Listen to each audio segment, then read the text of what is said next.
শহরে দুঃসাহসিক চুরির ঘটনা। কাঠগড়ায় নেতাজি নগর থানার পুলিশের ভূমিকা।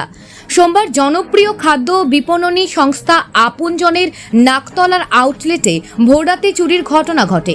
সিসিটিভিতে শনাক্তকরণের পরও 12 ঘন্টার বেশি সময় কেটে গেলেও এখনও অধরা অপরাধী।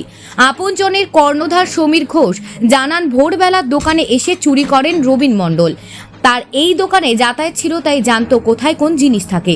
সকাল 7টা নাগাদ এসে নগদ অর্থ, মাছ ও রান্নার সামগ্রী চুরি করে সে। সব মিলিয়ে লক্ষাধিক টাকার জিনিস চুরি করে অভিযুক্ত রবিন মণ্ডল। এমনটাই অভিযোগ আপনজনের কর্ণধার সমীরণ ঘোষের। আদতে রবিন মণ্ডল সুন্দরবনের বাসিন্দা হলেও বর্তমানে সে সোনারপুরে থাকে। ইতিমধ্যেই নেতাজি নগর থানায় অভিযোগ দায়ের করেছেন সমীর ঘোষ। সিসিটিভি ফুটেজ দেখে অভিযুক্তকে শনাক্ত করা গেলে বলে নেতাজি নগর থানা সূত্রে খবর। গত কদিন দক্ষিণ কলকাতায় বেশ কয়েকটি চুরির ঘটনা ঘটল, যার ফলে আতঙ্কিত দক্ষিণ কলকাতার নেতাজি নগর নাকতলার বাসিন্দারা। নেতাজি নগর থানার অফিসার ইনচার্জ জানান, পুলিশ সিসিটিভি দেখে তদন্ত করছে এবং ইতিমধ্যে অভিযুক্তের ট্রাভেল লোকেশন ট্র্যাক করেছে। খুব তাড়াতাড়ি অভিযুক্ত ধরা পড়বে বলে আশাবাদী তিনি। অ্যাকচুয়ালি ম্যাডাম, সকালবেলা সকাল 7টা 10 নাগাদ আমাদের এক দোকানের কর্মচারী, তো প্রায় অনেক দিন ধরে আমাদের দোকানে কাজ করতো, তো সে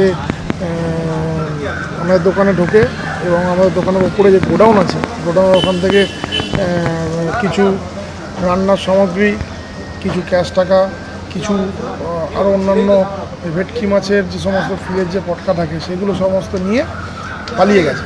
আনুমানিক যা মোটামুটি যা ক্ষতিগ্রস্ত যা টাকা পয়সা অ্যামাউন্ট যদি ধরা যায়, মিনিমাম 60 থেকে 70 হাজার টাকার জিনিসপত্র নিয়ে পলাতক। এবং তার যথাযথ আমরা পুলিশ নেতাজি নগর থানায় গিয়ে কমপ্লেন করেছি, জিডিও করে দেওয়া আছে। আমি জানি না এরপরে কী শুরু আছে।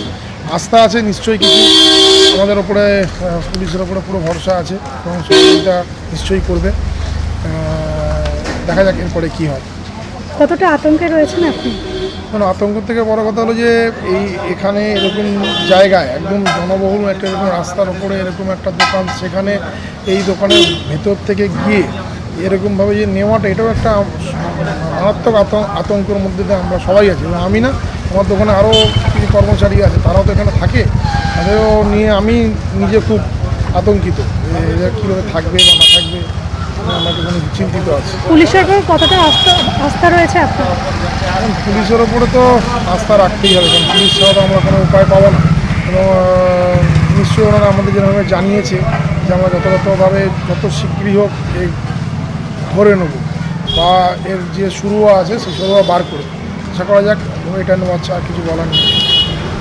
এই ধরনের ঘটনা মানে প্রায় এরকম একটা জনবহুল জায়গায় ঘটে গেল, সেই জায়গায় দাঁড়িয়ে কত রকম একটা ভয়ের বাতাবরণ তো সৃষ্টি অবশ্যই রয়েছে। সেটা থাকে, কারণ এরকম জায়গার মধ্যে দিয়ে এরকম একটা জিনিস আবার মানে সকালে, এই না যে রাত দুপুরে হয়েছে, যেমন সকাল 7টা 10-এ ওরকম সময়ের মধ্যে এরকম একটা জিনিস হয়ে যাওয়া, ভাবতে গেলে গায়ে কাটা দেওয়ার মতন অবস্থা। আপনার নাম? আমার নাম সমীরণ ঘোষ।